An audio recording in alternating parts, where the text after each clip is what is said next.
Good evening प्यारे बच्चों। आज का हमारा जो सेशन है वो 11th बायोलॉजी के सेकंड चैप्टर यानी कि बायोलॉजिकल क्लासिफिकेशन का सेकंड लेक्चर है। आज की क्लास में हम डिस्कस करेंगे द सिस्टम्स ऑफ क्लासिफिकेशन। तो हमारी एनसीईआरटी की बुक में 3 सिस्टम ऑफ क्लासिफिकेशन दिए हैं, जिनमें से पहला है artificial system of classification. Artificial system of classification होता क्या है?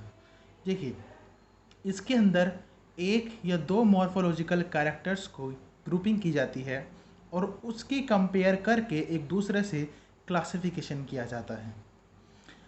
वन और two morphological character for grouping of organisms is used, जैसे कि एग्जांपल दिया हुआ है flowering and non flowering plants, इनेमिया एंड एनेमिया। देखिए, अब इसे समझते हैं। इन्होंने एक साइंटिफिस्ट थे एरिस्टोटल। सबसे पहले विश्व के अंदर एरिस्टोटल यानी कि अरस्तु ने ही ये क्लासिफिकेशन दिया था। इन्होंने ही पहले बेड़ा उठाया जीवों को क्लासिफिकेशन करने का, उनको वर्गीकृत करने का। अब इन्होंने किस बेस पर क्लासिफिकेशन किया?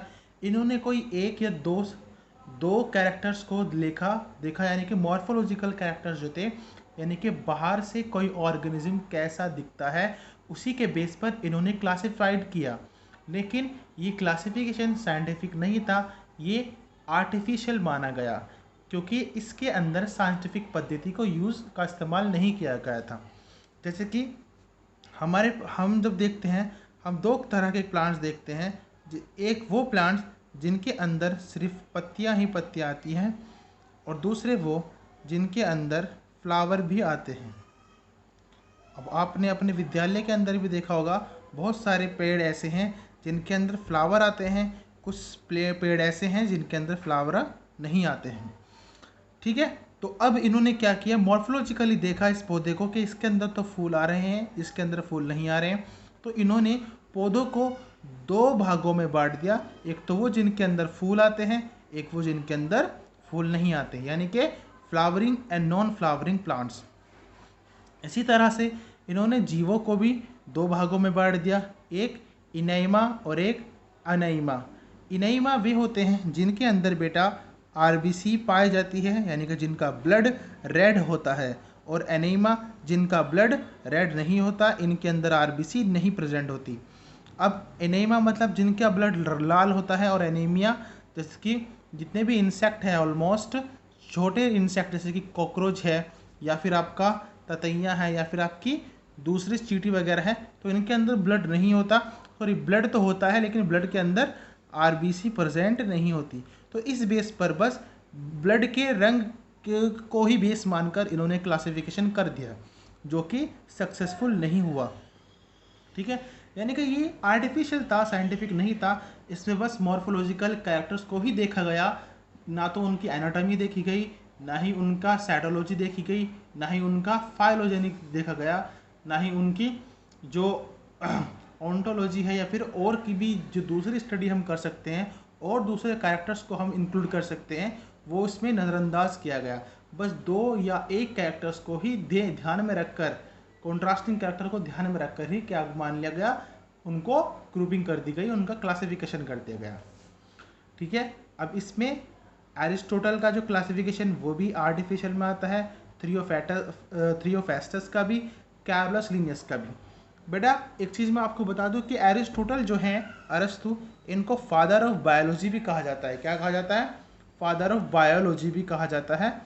ठीक है, जबकि जो थियोफेस्टस है, इनको फादर ऑफ बोटनी कहा जाता है। क्या कहा जाता है? Father of botany. Carolus Linnaeus, इनको फादर ऑफ टैक्सोनॉमी कहा जाता है, क्योंकि इन्होंने ही सबसे पहले साइंटिफिक क्या दिया था, क्लासिफिकेशन दिया था। लेकिन इनका क्लासिफिकेशन भी मॉर्फोलॉजिकल कैरेक्टर्स पर ही बेस्ड था, ज़्यादा साइंटिफिक नहीं था। आइए हम बात करते हैं अब नेचुरल क्लासिफिकेशन सिस्टम की, या नेचुरल सिस्टम ऑफ क्लासिफिकेशन की। नेचुरल सिस्टम ऑफ क्लासिफिकेशन काफ़ी अच्छा क्लासिफिकेशन था as compare to artificial system of classification के। इसमें बहुत सारे कैरेक्टर्स को, a number of characters, so as to bring out natural similarities and dissimilarities and hence natural relationship among the organism. इसमें dissimilarities और सिमिलैरिटीज़ के base पर जो ऑर्गेनिज्म होते हैं उनके बीच में रिलेशनशिप को स्थापित किया गया, जो कि काफ़ी अच्छा प्रयास था क्लासिफिकेशन के अंदर। यानी कि एक जीव, एक ऑर्गेनिज्म दूसरे ऑर्गेनिज्म से कैसे जुड़ा हुआ है, इसको बेस माना गया। इसके अंदर साइटोलॉजी यानी कि जो सेल की स्टडी है वो भी, केमिकल्स के सेल के अंदर कौन कौन से केमिकल होते हैं, इसमें मॉर्फोलॉजी को भी देखा गया, इसमें एनाटॉमी को भी देखा गया। यानी कि बहुत सारे मल्टीपल कैरेक्टर्स को कंपेयर किया गया और उसके बाद उन जीवों को आपस में रिलेट किया गया, उनका संबंध स्थापित किया गया। लेकिन इसमें एक कमी थी बेटा, इसमें एवोल्यूशन को बेस नहीं बनाया गया था। इसमें एवोल्यूशनरी यानी कि जो उद्विकास होता है कि कैसे जो एवोल्यूशन है, पहले कौन सा जीव आया, उसके एंसेस्टर क्या थे, फिर बाद में उससे कौन सी नई स्पीसीज बनी, ये सारा रिलेशन, ये सारी बातें इस क्लासिफिकेशन सिस्टम के अंदर नहीं थी। इसीलिए ये पूरे तरीके से साइंटिफिक नहीं माना गया। इसीलिए बाकी उसकी ये सारी इसकी क्या थी, ड्रॉबैक्स थी, इसकी कमियां थी, जिसके बाद इसे कम्प्लीटली एक्सेप्ट नहीं किया गया बाय दी साइंटिस्ट या मॉडर्न साइंटिस्ट द्वारा। अब इसको दिया किसने था, इसको बेंथम एंड हुकर ने दिया था। तो इसको बेंथम एंड हुकर का जो क्लासिफिकेशन है वो नेचुरल सिस्टम ऑफ क्लासिफिकेशन कहलाता है। बेंथम एंड हुकर बहुत ही प्रसिद्ध वैज्ञानिक थे। ये टीचर और स्टूडेंट्स थे। जो बेंथम थे वो टीचर थे और हुकर जो थे वो उनके स्टूडेंट्स थे। तो ये जोड़ी थी, यानी कि इन दोनों साइंटिस्ट ने साथ में काम किया as a teacher and students. तो काफ़ी इनकी बहुत सारी कहानियाँ भी हैं, बहुत सारे इनके किस्से भी हैं, वो किसी दूसरी वीडियो में डिस्कस करूँगा मैं।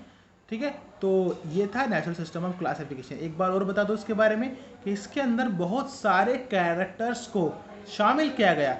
वो कैरेक्टर्स जो मॉर्फोलॉजिकली, एनाटॉमिकली, साइटोलॉजिकली, केमिकली, ठीक है, और ऑन्टोलॉजिकली आपस में रिलेट करते थे। अब नेक्स्ट तीसरा आता है और last, phylogenetic system of classification. ये हमारा मॉडर्न सिस्टम ऑफ क्लासिफिकेशन है, यानी कि जिसके बेस पर आज का क्लासिफिकेशन किया जाता है। फाइलोजेनेटिक सिस्टम ऑफ क्लासिफिकेशन ये काफ़ी इम्पोर्टेंट है। अब इसमें बेस क्या था, इसमें बेस था बेटा एवोल्यूशन। तो जो एवोल्यूशनरी रिलेशनशिप है किसका, ऑर्गेनिजम्स का, उसको बेस मानकर क्लासिफिकेशन किया गया। In this system classification are classified on the basis of their evolution on earth from primitive to highly evolved. अब देखिए, एक ना एक ऑर्गेनिज्म आपस में जुड़ा हुआ है, याद रखिएगा, ठीक है, यही एवोल्यूशन कहलाता है। जैसे कि हम जो साइंटिफिक है, जो साइंस में अगर हम अपना जो संबंध करते हैं, संबंध स्थापित करते हैं बेटा, वो सभी के साथ करते हैं। यानी कि समझिए मेरी बात को, जैसे कि हम साइंस क्या कहता है कि हमारे जो पूर्वज थे वो कौन थे, एप्स थे, बंदर थे, और बंदरों के पूर्वज उनके पहले आए हुए जीव, और उनके पूर्वज उससे भी पहले आए हुए जीव। यानी कि हम वो ऑर्गेनिजम्स हैं जो सबसे आखिर में इवॉल्व हुए हैं, यानी कि हम प्राणी श्रृंखला में सबसे ऊपर है। और सबसे नीचे क्या है, एक बैक्टीरिया, एक सेल, एक सिंपल प्रोकैरियोटिक सेल। तो माना यह गया है कि हम भी कभी एक प्रोकैरियोटिक सेल थे, यानी कि हमारे पूर्वज, फिर उससे होते होते ये बहुत लंबी चैन, ये बहुत लंबी श्रृंखला है, उनके अंदर विकास होता गया और आज हम इवॉल्व हुए हैं, हमारा विकास हुआ है, तो हम ऐसे बने हैं। ठीक है, तो ये कहलाता है फाइलोजेनेटिक सिस्टम ऑफ क्लासिफिकेशन। ये दिया किसने था, एंगलर एंड प्रेंटल क्लासिफिकेशन। इनका क्लासिफिकेशन कहा जाता है एंगलर का और प्रेंटल का, जबकि जो दूसरा है हचिंगसन का क्लासिफिकेशन भी माना जाता है। इसे दिया था सबसे पहले हचिंगसन ने, उसके बाद ऐसा ही एक फाइलोजेनेटिक सिस्टम जिसमें एवोल्यूशन को बेस माना था, एंगलर एंड प्रेंटल ने दिया था। तो आज की क्लास में बस इतना ही। कल हम डिस्कस करेंगे इससे अगला टॉपिक, ठीक है, यानी कि किंगडम मोनेरा, यानी कि 5 system of classification, 1 system of classification and 2 system of classification. चलिए आज की क्लास में इतना ही, बाकी कल डिस्कस करेंगे। तब तक के लिए नमस्कार।